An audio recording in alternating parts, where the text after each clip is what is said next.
Hello दोस्तों, तो मैं आपका स्वागत करती हूँ आज के अपने यूट्यूब चैनल में। तो मैं आज लेकर आई हूँ आप लोगों के लिए कृतिका भाग 1 क्लास 9 का। तो मैं आप लोगों को उस दिन इस जल प्रलय में मैं आधा करवा दी थी। पेज नंबर 2 के प्रति यहाँ गोलियाँ जमा कर बैठ गए और प्रतीक्षा करने लगे। यहाँ तक मैं आप लोगों को बता चुकी थी। तो मैं आज बताने वाली हूँ। सुबह सूना राजभवन और मुख्यमंत्री निवास पल्लावित हो गया है। यहाँ जो कहानी था वो फणीश्वर नाथ रेणु जी का था। तो फणीश्वर नाथ रेणु जी यहाँ कुछ बता रहे हैं।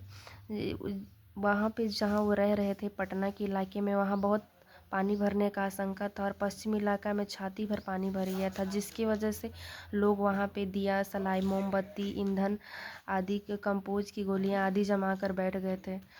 और फिर जब वो सुबह उठे, सुबह सुना कि राजभवन और मुख्यमंत्री निवास पूरा जल से भर गया है। दोपहर में सूचना मिली गोलघर जल से घिर गया है। यूं सूचना बंगला में इस वाक्य से मिली थी, जानो गोलघर डूबे गे छे। तो ये पहले इधर पटना के कुछ इलाकों में पानी भर गया था, लेकिन जब वह सुबह उठे तो उनको राजभवन और मुख्यमंत्री निवास आदि सभी जगहों पे उनको पता चला कि जल से पूरा भर गया है। और दोपहर में सूचना मिला कि गोलघर जल से घिर गया है। जो वहाँ का गोलघर था वो पूरा जल से घिर गया था। और सूचना बंगला और उनका जो बंगला था उसमें पूरा ये सूचना गूंज रहा था और वो गोलघर डूबे गे छो, ये पटना का भाषा है, यानी गोलघर डूब रहा था। और 5 बजे जब कॉफ़ी हाउस जाने के लिए तथा शहर का हाल मालूम करने निकला तो रिक्शे वाले ने हंसकर कहा, अब कहाँ जाइएगा, कॉफ़ी हाउस में तो अब ले पानी आ गया होगा। जब लेखक जो फणीश्वर नाथ रेणु है उनको कॉफ़ी पीना बहुत अच्छा लगता था, वो जब कॉफ़ी हाउस के लिए निकले तो वहाँ जो रिक्शे वाले थे उन्होंने कहा कि आज कॉफ़ी पीने कहाँ जाएंगे, अब ले तो पूरा शहर डूब गया होगा, चलो पानी कैसे घुस गया वही देखना है, कहकर हम रिक्शा पर बैठ गए। साथ में नई कविता के एक विशेषज्ञ व्याख्याता आचार्य कवि मित्र थे, जो मेरी अनवरत अनगढ़ कदमय स्वगतोक्ति से कभी बोर नहीं होते। तो वो रिक्शे वाले को बोलते हैं कि कोई बात नहीं है, अगर वहाँ पे पानी भर गया होगा कॉफ़ी हाउस में, फिर भी मुझे लेकर चलो, मैं वहाँ जाकर देखना चाहता हूँ कि वहाँ कितना पानी भरा, क्या है नहीं है, मैं देखना चाहता हूँ। तो वो जब रिक्शा में बैठे थे तो वहाँ एक कविता के विशेषज्ञ व्याख्याता उनके आचार्य मित्र मिल गए, जो उनकी अनवरत यानी निरंतर लगातार अनगरल मतलब बेतुकी विचारहीन मनमानी अनगढ़ बेडौल टेढ़ा मेढ़ा और स्वागत की अपने आप में कुछ बोलना। तो वो अपने आचार्य मित्र के साथ बैठे हुए थे और वो लगातार उनको निरंतर बेतुकी विचारहीन मनमानी और बेडौल तरीका से कुछ न कुछ बता रहे थे, अपने आप में कुछ बोल रहे थे और तब भी उन्हें बोर नहीं हो रहा था। Motor scooter tractor motorcycle truck टमटम साइकिल रिक्शा पर और पैदल लोग पानी देखने जा रहे हैं।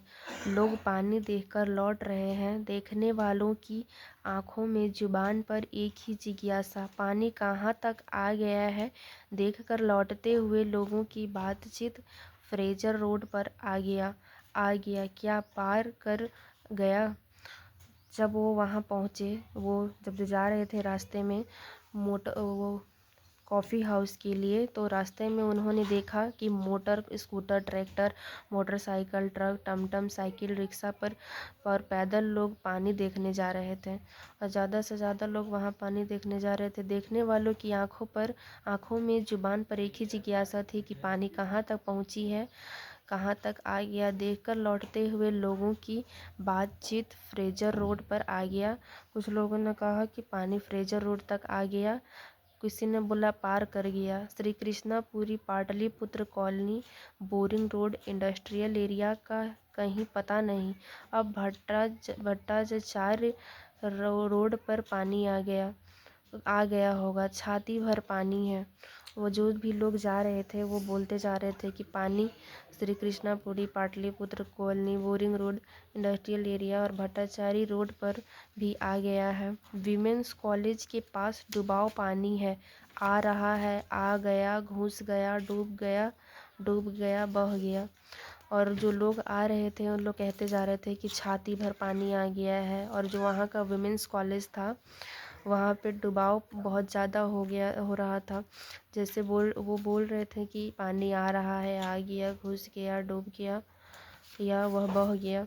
हम जब कॉफ़ी हाउस के पास पहुँचे, कॉफ़ी हाउस बंद कर दिया गया था। सड़क के एक किनारे एक मोटी डोरी की शक्ल में गेरुआ झाग फेन में उलझा पानी तेजी से सरकता आ रहा था। मैंने कहा, आचार्य जी, आगे जाने की ज़रूरत नहीं, वो देखिए आ रहा है मृत्यु का तरल दूत।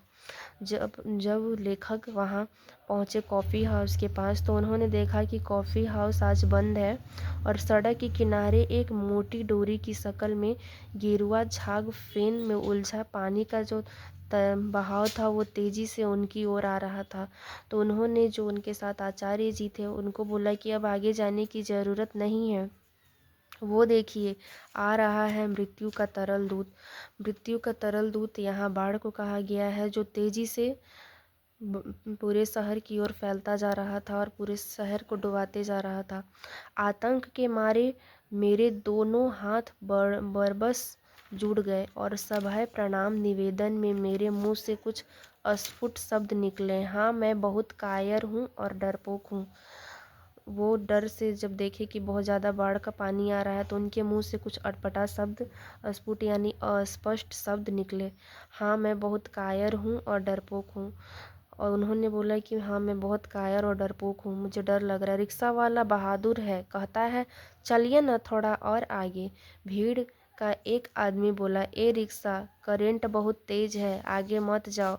मैंने रिक्शा वाले से अनुनय भरे स्वर में कहा, लौटा ले भैया, आगे बढ़ने की ज़रूरत नहीं।